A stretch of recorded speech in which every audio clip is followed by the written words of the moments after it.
So the other day, a young lady who's joined us for internship asked me a very interesting question. What would I tell my younger self?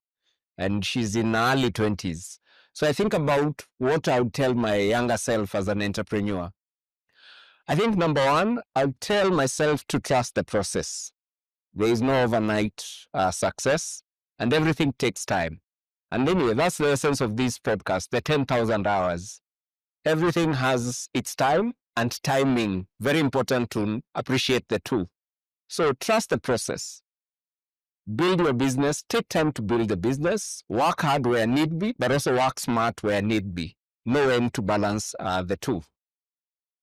I think secondly, I would also advise myself and tell myself that remember that cash is your oxygen. We discussed this in previous episodes that your cash flow is everything in your business. If you don't have cash flow, your business will go down. That's very important.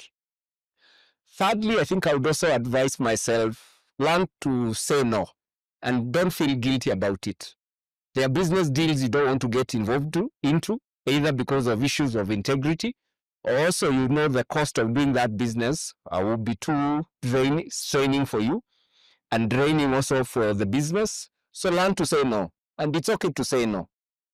Thirdly, as Jay-Z in his song Diamonds, where he talks about, I'm not a businessman, I'm a businessman. Learn how to separate yourself from the business. Of course, as a founder of a business, initially you are the business. But as the business grows, learn how to separate yourself from the business.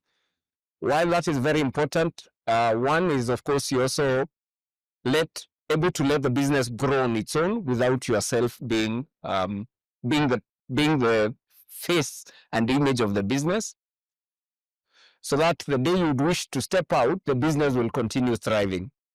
Otherwise, you become more of a slave of the business, and really that's not the essence why you founded the business. So learn with time on how to separate yourself and the business. I think it's a challenge I think I also experience as a technical founder, that I also want to get involved in projects. Of course, due to my experience, there are also things that I love doing. But with time, I've learned that it's okay to have a team that will deliver. Of course, you can give advisory, but again, you also need to learn what point you have to step out of the business and let the business flourish on its own. The other key thing I think I would tell my younger self is build a legacy. Think about what happens after the business or when you're not there in the business. Celebrate also the small wins. It's very important. I know sometimes you wait until when you get the $1 million deal. But if you've not learned to celebrate the small ones, you'll never celebrate even the 1 million deal. So celebrate the small ones because they also motivate you to move on to the next opportunities. Last but not least, get feedback from the market, and do not be too cocky about your ideas. Change or adjust your business model based on the feedback you're receiving from the market. Because at the end of the day, why you're building your products is for the market to buy your products. So don't be too cocky about the products that you have and try to force the market to adapt to your product. It's you to adapt to the market, not the other way around. So with that said and done, keep clocking those hours. I see you next time.